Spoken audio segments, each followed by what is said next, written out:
So I had this idea of building a robot around an Xbee. Um, Instead of having a microcontroller on board, putting the microcontroller externally and then basically running the whole robot off the I/O pins of an Xbee.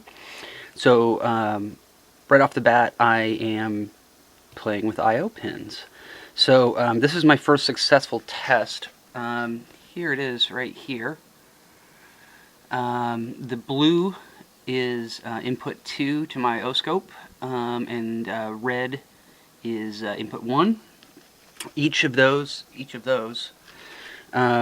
is coming from one of these, and then each of these has a pot. So basically, I've got a pot going into this guy, transmitting to this guy, which is coming out as a PWM signal, and vice versa.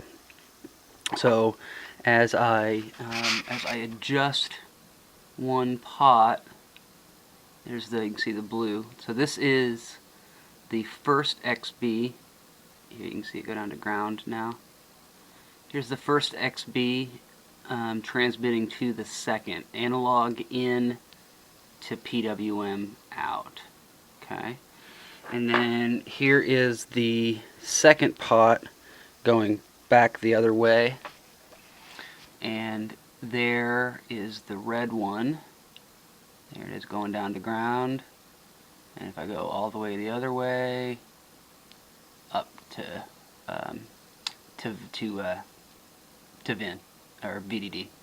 So so there you go. It works. And I'm looking at all this shenanigans, and there's a surprising number of pins on these darn things. The only thing I'm stuck on right now are all of these ADCs, but only 2 PWMs. So from what I'm led to believe, there's the ability to input these ADCs and then spit them out as serial data somehow. So I got to work on that. But as we stand now, I can ADC and PWM mirror each other, which takes care of my motor control going from the base station to the robot, and it also handles sensors going from the robot back to the base station.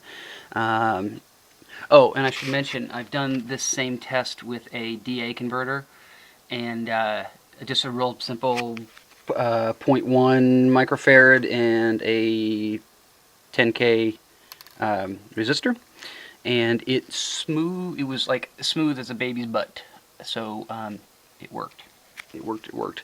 Which means when that the PWM is fine going to the motors, but I need it analog when it goes back to the microcontroller. So looks like 2 cheap parts, and I'm back in the ball game, or in the ball game to begin with. So that works. I'm stoked. I'm happy. Very simple to very simple to configure. Everything works. Right there. Ding. Ding indeed.